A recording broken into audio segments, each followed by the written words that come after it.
નમસ્કાર દર્શક મિત્રો, બ્રેકિંગ ન્યૂઝમાં આપનું હાર્દિક સ્વાગત છે. આપ જોઈ રહ્યા છો ગુજરાત ન્યૂઝ 24. નિર્મળનગર વિસ્તારમાં ગટર મુદ્દે શાસક અને વિપક્ષના સદસ્યો આમને સામને.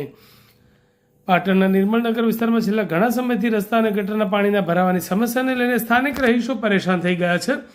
રોડ, રસ્તા અને પાણીના નિકાલની સમસ્યા મુદ્દે શાસક અને વિપક્ષના નગરપાલિકાના સદસ્યો આમને સામને આવતા રાજકારણ ગરમાયું છે.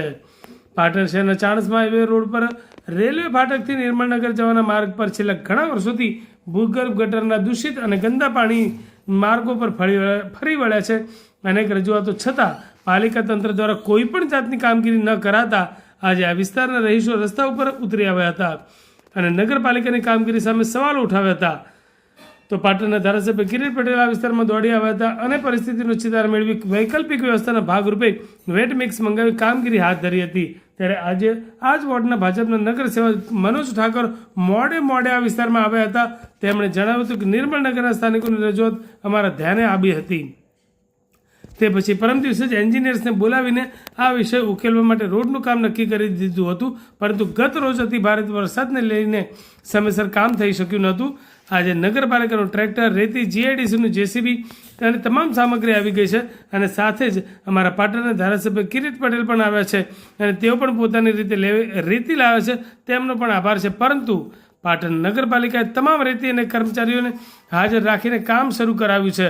આ સમસ્યા વર્ષો જૂની છે, પરંતુ લોકોને અવરજવરમાં મુશ્કેલી ન પડે અત્યારે વૈકલ્પિક રસ્તો બનાવવાની કામગીરી ચાલુ કરી દેવામાં આવી છે.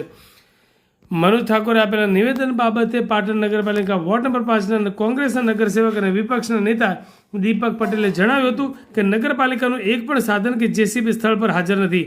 ગટર લાઇન અને તૂટેલા રોડના સમારકામ માટે ધારાસભ્ય જીયુડીસીનું જેસીબી અને વેટ મિક્સ મંગાવવું પડ્યું છે. વધુમાં આરોપ લગાવતા તેમણે ખાનગી સામગ્રીની પાવતી દર્શાવી હતી અને કહ્યું હતું કે સવારે 10 વાગ્યાથી તમામ અધિકારીઓ અને સ્થાનિક લોકો ખડા પગે ઊભા રહીને કામ કરી રહ્યા છે. સ્થાનિક નેતાએ ભાજપના કોર્પોરેટર અને પક્ષ સામે આકરા પ્રહારો કરતા કહ્યું હતું કે ભાજપના નેતાઓ જુઠ્ઠું બોલવામાં ટેવાયેલા છે. ગઈકાલે બપોરે 3 વાગ્યાનો સમય આપ્યા બાદ પણ 24 કલાક સુધી કોઈ ફરક્યું નહોતું અને આજે 2.5 કલાક મોડા આવીને જમી પરવારીને સ્થળ પર પહોંચ્યા છે. જનતાની સાક્ષી કામ ચાલી રહ્યું છે, ત્યારે પાલિકાની આ નિષ્ક્રિયતા સામે લોકોમાં ભારોભાર રોષ વ્યાપ્યો છે. વોર્ડ નંબર 11માં નિર્મળનગરમાં આ રોડની સમસ્યા ઘણા સમયથી હતી. એની રજૂઆત અમારા ધ્યાને આવી અને પરમ દિવસે આ વાતને સમાધાન માટે અમે ખૂબ ઉકેલ કર્યો.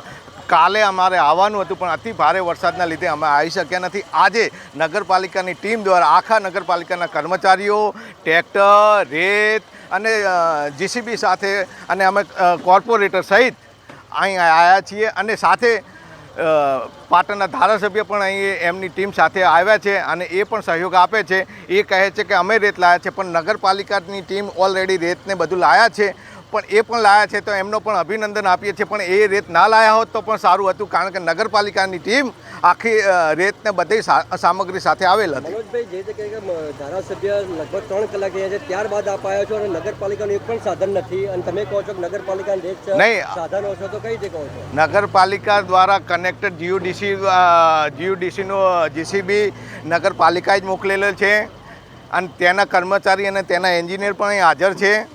જીયુડીસીને પણ ધારાસભ્ય જ બોલાવ્યું છે? નહીં, જીયુડીસીને સંકલન કરીને નગરપાલિકાએ મોકલાયું છે. માન્ય ધારાસભ્યશ્રીએ ફોન કરેલો છે, એમાં હું ના નથી પાડતો, પણ આ સંકલન નગરપાલિકા થ્રુ થયો છે. કાલે આ વિસ્તારની પ્રજા નગરપાલિકા ખાતે રજૂઆત કરવા અમારી સાથે આવી હતી. જે મનોજભાઈ અત્યારે આવી 12:30 અને એવું કહી રહ્યા છે કે ભાઈ નગરપાલિકાની સાધન સામગ્રી છે, તો મેં એમને કીધું કે ભાઈ અહીંયાથી એક પણ ફોટો નગરપાલિકાના સાધન સામગ્રીનો પાડી અથવા તો વિઝ્યુઅલ લઈને બતાવવા મીડિયા સમક્ષ કે એક પણ સાધન 10 વાગ્યાથી લઈને અત્યારે 12:30 થયા છે ત્યાં સુધી એક પણ સાધન નગરપાલિકાનું આવ્યું નથી. આ જે જેસીબી આપના કેમેરામાં છે, આપના કેમેરામાં જે ટ્રેક્ટર છે, એ પણ સાહેબે જીયુડીસીના રોહિતભાઈ અને નાગેશભાઈને ફોન કરી અને એમને જે ગટર લાઈન ગોતી હતી તોડી હતી એના માટે થઈને એમને કામગીરી પૂરી કરવા માટે મંગાવેલું છે. અને આ જે ચોડિયું છે એ ચોડિયું પણ કિરીટભાઈ સાહેબે એમના સ્વખર્ચે એમના પૈસેથી મંગાવેલ છે. એની પાવતી પણ હું તમને બતાવું છું. એટલે આ ભાજપના કોર્પોરેટરે માત્ર ને માત્ર જુઠ્ઠું બોલવા ટેવાયેલા છે. આ તમે જોઈ શકો છો કે આ કિરીટભાઈના નામની પાવતી છે. આ ચોડિયું પણ કિરીટભાઈ સી પટેલના નામે પાવતી બનાવી છે, 33 ટન વજન છે. એટલે આ જુઠ્ઠું બોલવા ટેવાયેલા છે. સાહેબ 10 વાગ્યાના અહીંયા ખડા પગે છે. આ વિસ્તારની જનતા પણ જાણે છે અને એમને ફોન કરીને આ તમામ સાધન સામગ્રીની વ્યવસ્થા કરી અને પ્રજાને જ્યાં સુધી આ સમસ્યાનો ઉકેલ ના આવે ત્યાં સુધી રાહત માટે થઈ અને એક રોડ સારો બને જેથી કરીને બાળકો અવર જવર કરી શકે, સ્કૂલના બાળકોની વાન પણ આવી શકે, એના માટેનો એક પ્રયત્ન કર્યો છે. જો એમનામાં હિંમત હોય તો સમગ્ર પાટણમાં જે ભૂગર્ભ ગટર ઉભરાય છે એ માત્ર ને માત્ર બહુચર પમ્પિંગ સ્ટેશન આગળ જે પંચર પડ્યું છે એ પંચરના કારણે ઉભરાય છે. જો એમના હિંમત હોય તો ભાજપ અને કોંગ્રેસના કોર્પોરેટરોએ જે 70 લાખ મંજૂર કરી દીધા, જે વાતના આજે 1 મહિનો થયો, તેમ છતાં એનું ટેન્ડર કરી શક્યા નથી અને એ રિપેર કરી શક્યા નથી.